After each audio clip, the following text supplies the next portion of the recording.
Olá, meus amados, pessoas cristãs,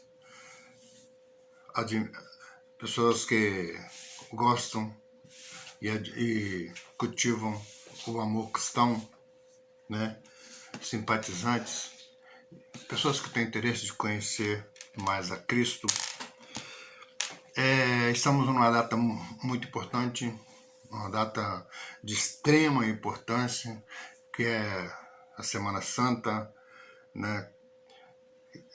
E os cristãos, né, de uma maneira geral, têm essa semana como uma semana sagrada.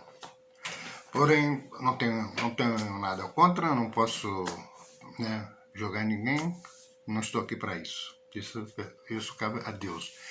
O que eu quero trazer para vocês é justamente um conhecimento muito bonito, porque se trata da morte de Jesus. E quando foi que Jesus morreu? Qual é a data correta da morte de Jesus? Bom, a Bíblia nos diz que foi no dia 14 de Nissan. Mas que dia é esse, 14 de Nissan? É muito importante que saibamos, né, o que vem a ser esse dia 14 de Nissan. Para entendermos isso, temos que ir lá no Israel, entender o calendário judaico, que é nesse calendário que está gravado o dia da morte de Jesus. Então, o dia da morte dele foi no dia 14 de Nissan. Então, temos que transportar o dia desse calendário para o nosso calendário. Tá? E o dia da morte de Jesus, ele pode cair numa segunda, numa terça, numa quarta, na quinta, na sexta, num sábado, num domingo. É como um dia de aniversário de uma pessoa comum, dia de nascimento de uma pessoa comum, também é o dia da morte. O dia da semana varia, o dia do mês também. Então, ele foi, né, Jesus foi morto, foi pregado no madeira, no dia 14 de Nissan, no calendário judaico, e transportando para o nosso calendário, né, esse ano caiu no mês de abril, e no dia 7 de abril, tá? Como o calendário judeu ele começa após a posta do sol, quando o sol se vai, né, quando cai a noite, e vai até no outro dia, até amanhã do outro dia. Então, Jesus morreu à tardezinha, né, na terceira tarde, que é quando cai a noite. Aqui, né, essa região de cá tem por isso que eles falam buenas tardes, porque para eles a tarde se divide em dois períodos. Então, Jesus foi morto, então, né, nessa segunda tarde, né? Então, já quando caindo a noite. Então, como os dias aqui são muito longos, então, por isso que se colocam como duas tardes. Então, Jesus foi morto no dia 14 de Nissan, que transportado para o nosso calendário. Esse ano caiu no dia 7, que foi ontem, de abril. E eu quero compartilhar com vocês porque é uma data muito importante, muito significativa para todo cristão verdadeiro, todo aquele que ama a Jesus e adora o único Deus verdadeiro, que é Jeová, o Criador de todas as coisas. Deus fez uma coisa, Jeová fez uma coisa que pai nenhum faz. Sabe o que foi? Dar a vida do seu primeiro filho, do seu primogênito de toda a criação. Fala aí Colossenses 1,15 e Apocalipse 3,14. Fala justamente isso, sobre a primeira criação de Deus. Quando Deus estava sozinho, começou a criar as coisas, então criou Jesus, o primeiro anjo, a coisa mais importante que Deus tinha e mais valiosa que ele tinha no céu. Então Deus deu isso, o que ele tinha de melhor, simplesmente por nós. Né? É como somos importantes para Deus, como Deus se importa com a gente. Ele deu a vida do Filho dele para nos resgatar da morte e do pecado, da perfeição que perdemos por meio dos nossos primeiros pais, Adão e Eva. Então, porque Adão e Eva morreu, né? Eles pecaram, então morreram, e esse pecado se transportou para toda a sua geração. Então, por isso que nós envelhecemos e morremos. Envelhecemos, adoecemos e morremos. Por causa da imperfeição herdada dos nossos pais, né? Adão e Eva perderam essa imperfeição, que eles eram para viver para sempre, sem doenças, sem nada, numa terra paradisíaca, e eles jogaram tudo isso fora porque escutaram Satanás. Então, para nos resgatar dessa herança, né, desse pecado e da morte, Jeová resolveu enviar seu filho para vir nos resgatar. O que é um resgate? Quando você fala de um resgate, por exemplo, se uma pessoa é sequestrada, você tem que se pagar um resgate para pegar essa pessoa de volta, não? Então isso foi o que Jeová fez, né? Ele pagou com a vida do seu filho um resgate para que nós voltássemos a ter a oportunidade de uma vida, né, humana perfeita como antes no início. Então era preciso, para pagar esse resgate era um preço muito alto. Teria que ser uma vida humana perfeita em troca da vida humana perfeita que Adão e Eva perdeu. Então eles perderam essa vida perfeita.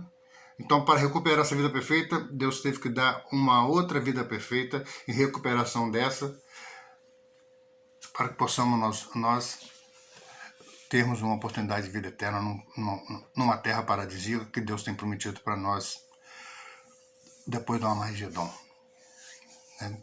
Então, Jesus Cristo fez isso. E no dia 14 de Nissan, ele deu sua vida em troca de todos aqueles que exercer fé nele. E que, claro, cumprisse, né, seus mandamentos, né, as leis que Deus nos outorga. São requisitos para que possamos assim desfrutar, né, desse arreglo que fez Deus, né, com a gente. Então, para conosco. Então, para que possamos desfrutar disso, temos que obedecer, temos requisitos. Então, essa semana é uma semana muito importante, muito interessante, porque Jesus Cristo foi morto, né, de ontem para hoje, e hoje ainda pela manhã ele estava organizando, né, agonizando aí no madeiro. Então eu tenho aqui uma tábua de estudo para que vocês possam meditar e tirar proveito delas. Eu vou anexar esse vídeo para que vocês possam estudar, reler os últimos dias do ministério de Jesus em Jerusalém. O que Jesus fez nesses 3 últimos dias e logo também após a sua ressurreição. Então eu vou deixar a data no velho, né, no calendário judeu e já transportado para o nosso calendário nos dias atuais.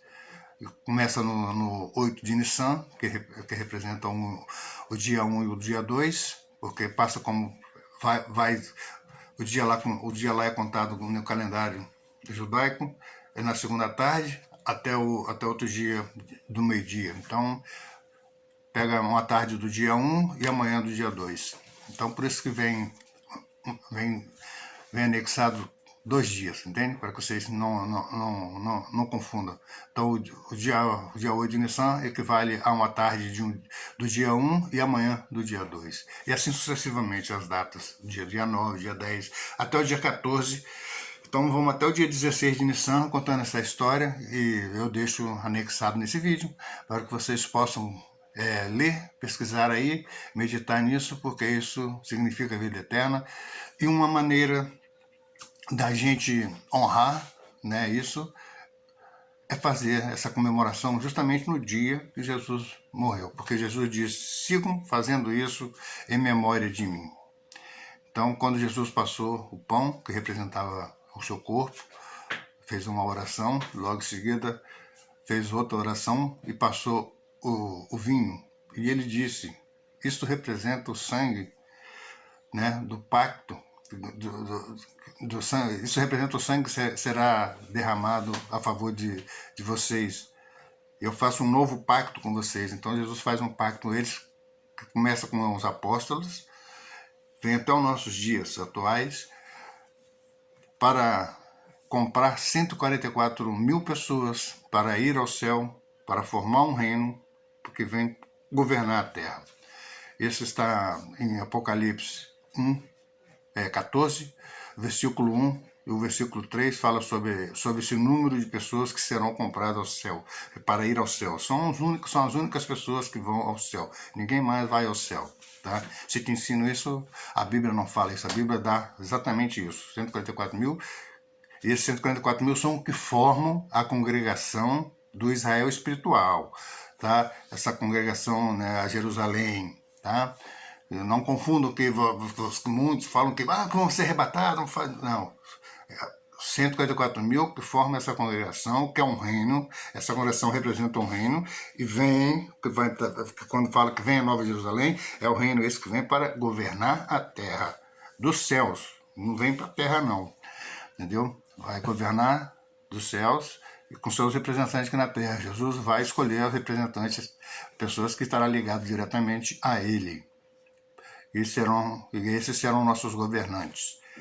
E esses 144 mil estarão justamente governando a terra junto com Jesus. São humanos que conhecem as nossas debilidades humanas, e Jesus também, que veio como humano. Então, sabem como se lidar com os humanos muito bem. Então, Deus preparou esse reino e entregou na mão de Jesus, coroou Jesus como rei desse reino. Então, durante um milênio, né, o reinado de Jesus durará 1 milênio. Então aí Jesus vai ser chamado, como diz Isaías, de príncipe da paz, porque já não haverá mais guerra, não haverá mais tristeza, nada disso. Um grande conselheiro, né, porque ele será o nosso conselheiro. E também será chamado também de Deus poderoso, porque ele estará substituindo Deus. Então ele estará representando Deus, então ele será considerado também um Deus de poder, por representação, não que ele seja um Deus de poder, tá? Não que ele seja um Deus, tá? Em representação. E também será chamado de Pai Eterno, porque ele estará substituindo, né, representando, né, o nosso Pai Eterno, que é Jeová Deus, e ele estará, né, sendo chamado também de Pai Eterno em representação, e eterno porque durará 1000 anos. Então isso para os seres humanos será como uma eternidade, né? Esse termo nós usamos muito, os humanos, né? Esse cara vai ficar eternamente aí nesse lugar aí que não sai. Não, então são termos que a gente usa, e são termos também que os escritores da Bíblia são humanos, e eles também usavam esses termos. Então isso se representará como uma eternidade. Quando terminar esse milênio, esse governo, esse reinado de Jesus milenar, a Bíblia fala que Jesus pegará o cetro do reino e devolverá a Deus, né, para que Deus seja todas as coisas, né, volta a ser, todas as coisas estejam em união com Deus, com o Criador de todas as coisas. É muito bonito a gente conhecer a Bíblia, porque a Bíblia, ela não se contradiz, né? Ela sempre, quando ela fala que Jesus é um Deus, é uma maneira simbólica, não é que Jesus seja Deus, né? Porque se você fala que Jesus é Deus, Jesus fala que só existe um Deus, então nós não estamos acreditando na palavra de Jesus. Jesus disse em João 17,3 que só existe um Deus verdadeiro. Então, se a gente chega falando que Jesus é um Deus, então nós estamos indo contra a palavra de Jesus, né? Estamos até mesmo colocando Jesus, então, como mentiroso e colocando a Bíblia em contradição.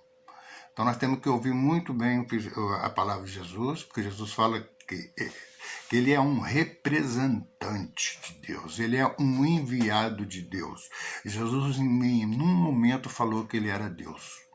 Isso são títulos, isso são coisas que as pessoas querem colocar Jesus como um Deus, e Jesus não gosta disso. Não gosta disso. Tá? Satanás é chamado de Deus também na Bíblia, Moisés também é chamado de Deus na Bíblia, mas nenhum deles são Deus realmente, são termos simbólicos. E eu deixo agora para vocês, para que vocês meditem. Eu vou deixar anexado aí para vocês essa tábua de conhecimento desses últimos dias de Jesus na Terra, o que ele fez nesses últimos dias. Que vocês possam desfrutar disso e meditem nisso, ok? É sempre um prazer poder deixar e falar algo para vocês e falar com vocês. Um abraço.